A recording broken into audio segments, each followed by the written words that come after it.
ప్రభుత్వం పాలన చేత కాకుండా 4.5 సంవత్సరాలుగా రాష్ట్రాన్ని అన్ని రకాలుగా విధ్వంసం చేసింది, వినాశనం చేసింది.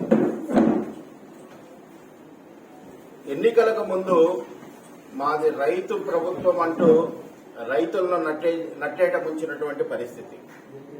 తెలుగుదేశం పార్టీలో రైతులకు అన్ని రకాలుగా అందుబాటులో ఉండి రైతులు నష్టపోయినా తిరిగి వ్యవసాయం చేసుకునే విధంగా ప్రోత్సహించి ఎక్కడ కూడా ఇబ్బంది లేని విధంగా తెలుగుదేశం ప్రభుత్వం ప్రతి అంశంలోనూ, అంటే పంట సాగు చేసేటప్పుడు కావలసినటువంటి విత్తనాలు దుక్కి దున్నప్పటి నుంచి పంట చేతికి వచ్చిన తర్వాత రైతు బాగుపడేంత వరకు ప్రతి విషయంలో ఎక్కడ ఏ అవసరం అవుతుందో అన్ని విధాలా సహాయం చేసింది.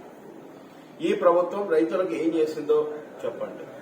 ఏదో సెంట్రల్ గవర్నమెంట్ నుంచి వచ్చేటటువంటి డబ్బు 6,500కు తోడుగా వీళ్ళు 6,500 రూపాయలు ఇచ్చి చెయ్యి తెలుసుకోవడం తప్ప, 6,500 రూపాయలు రైతుకి ఇచ్చి చేతులు దులుపుకోవడం తప్ప ఏమన్నా చేశారా? ఈ 6,500 మొదట్లో దుక్కి దున్నడానికి ట్రాక్టర్ కూలికి సరిపోతుందా? ఇంకేమన్నా రైతుకి వీళ్ళేమైనా సాయం చేశారా?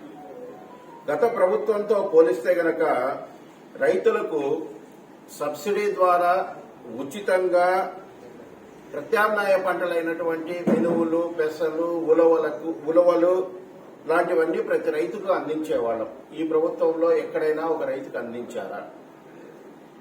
రెండవది, రైతులకు ఉచితంగాను సబ్సిడీ పరంగాను సూక్ష్మధాతు ఎరువులైనటువంటి జింకు, బోరాన్ లాంటివన్నీ కూడా గత ప్రభుత్వంలో అందజేశాము. ఎక్కడైనా ఒక రైతుకి ఈ ప్రభుత్వం అందజేసిందా? గతంలో మామిడి తోటల పునరుద్ధరణ కోసం ఒక్కో హెక్టార్కు 17,000 రూపాయలు రైతులకు ప్రోత్సాహకరమైనటువంటి బహుమతి ఇచ్చి ఉద్యాన పంటలను ప్రోత్సహించింది. ఈ ప్రభుత్వంలో ఒక రైతుకైనా కానీ ఆ డబ్బులు అందినాయా? గతంలో గ్రామ యూనిట్ ద్వారా పంట ఆధారంగా నమోదు చేసుకుని పంట నష్టం కలిగితే గనక వాళ్ళకి బీమా ఇవ్వడం జరిగింది. ఇప్పుడు ఎవరైనా కానీ ఇస్తున్నారా? ఆర్భాటంగా ప్రతి సచివాలయంలో రైతు భరోసా కేంద్రాలను మీరు పెట్టారు. దానికి మీ రంగులు వేసుకున్నారు, మీకు బుద్ధి పుట్టిన దగ్గర పెట్టారు. ఎక్కడైనా ఒక రైతుకు రైతు భరోసా కేంద్రం ఉపయోగపడిందా? ఎంత ఆలోచన లేకుండా మీరు పాలన చేస్తున్నారు. రైతు భరోసాకే ఒక రైతు తనకు ఎక్కడైనా ఎరువులు కావాలంటే గనక డబ్బులు కట్టిన వెంటనే షాపుకు పోతే ఇమీడియట్ గా తెచ్చుకొని పంటలకు వేసుకుంటాడు. కానీ నమోదు చేయించుకొని డబ్బులు చెల్లిస్తే, అంటే బయట షాపులు దొరికేదానికన్నా ఎక్కువ డబ్బు చెల్లించి వీళ్ళు ఇచ్చినంత వరకు వేచి ఉండాలి. వాళ్ళు ఎప్పుడు ఇస్తే గనక అప్పుడు ఎరువులు తీసుకొని వేయాలి అంటే గనక అదును పదును పోయి నష్టం జరిగేటటువంటి పరిస్థితి. కాబట్టి ఒక్క రైతైనా మీ రైతు భరోసా కేంద్రం ద్వారా బాగుపడినాడా? ఈ ప్రశ్నలన్నింటినీ మేము వైసీపీ ప్రభుత్వాన్ని వేస్తున్నాం. అందుకే చెప్తున్నాం, మీకు పాలన చేత కాదు, మీరు రాష్ట్రాన్ని విధ్వంసం చేశారు. కాబట్టి ఒక్క ఛాన్స్ కాదు, మరొక్క ఛాన్స్ గనక పొరపాటును కూడా ఈ ప్రజలు నీకు ఇవ్వరు. ఇప్పటికే రాష్ట్రాన్ని 30 సంవత్సరాలు వెనకకి మీరు తీసుకెళ్లినారు. ఇటువంటి చేతగాని ప్రభుత్వం భారతదేశంలో ఎక్కడ కూడా దొరకదు. అలాగే యువత పరిస్థితి వస్తాం. యువతకి మేము ఉద్యోగాలు కల్పిస్తాం, అన్ని అవి చేస్తాం, ఇవి చేస్తామన్నారు. ఒక్క ఉద్యోగం అన్నా కల్పించారా?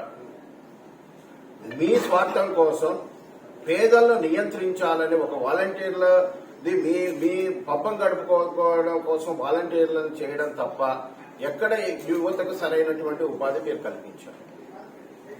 యువత ఉపాధి రావాలంటే కనుక పెట్టుబడులు రావాలి, కర్మాగారాలు రావాలి, తర్వాత వివిధ రంగాలను మీరు ప్రోత్సహించాలి. మీ హయాంలో ఉన్నటువంటి ఫ్యాక్టరీలని వాటాలు అడిగి బయటికి పంపించేశారా?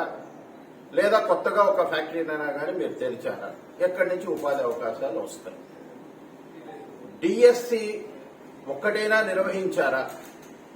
జనాభా పెరుగుతూ ఉండే కొద్దీ పిల్లల సంఖ్య పెరుగుతూ ఉంటుంది, బడుల సంఖ్య పెరుగుతూ ఉంటుంది, విద్యను అభ్యసించే వారి సంఖ్య పెరుగుతూనే ఉంటుంది. కాలానుగుణంగా పెరిగిన సంఖ్య అనుగుణంగా మీరు ఒక్క డిఎస్సి పరంగా ఒక పోస్టును ఫిలప్ చేశారా? మళ్లీ ఉచిత సలహాలు ఇస్తారు, యువత అంతా మటన్ కొట్టుకోండి, చేపలు అమ్ముకోండి. ఏ రోజైనా కానీ యువత ప్రపంచ దేశాలతో పోటీ పడే విధంగా మీరు అవకాశాలు సృష్టించారా? అది సృష్టించడం మీకు చేత కాదు కాబట్టి మేము చెబుతున్నాం, ఇది చేతగాని ప్రభుత్వం. ఈ ఎన్నికల్లో ఇంత విధ్వంసం రాష్ట్రాన్ని ఏ ముఖ్యమంత్రి చేయలేదు కాబట్టి మీరేమో ఎమ్మెల్యేలు మార్చాలనుకుంటున్నారు కానీ ప్రజలు మిమ్మల్నే మార్చాలనుకున్నటువంటి విషయాన్ని మీరు గ్రహించండి. వచ్చే ఎన్నికల్లో మీరు ప్రజల చేత తిరస్కరించబడతారు. ఈ ప్రభుత్వం తిరిగి రాదు. ఈ రాష్ట్రానికి ఈ చెడిపోయినటువంటి ఈ ఆర్థిక వ్యవస్థను, విచ్ఛిన్నమైనటువంటి ఈ రాష్ట్రాన్ని బాగు చేయగలిగినటువంటి ఒకే ఒక వ్యక్తి ఈ రాష్ట్రంలో ఎవరైనా ఉన్నారో, ఆ అనుభవం ఉన్నటువంటి వ్యక్తి అంటే నారా చంద్రబాబు నాయుడు గారు.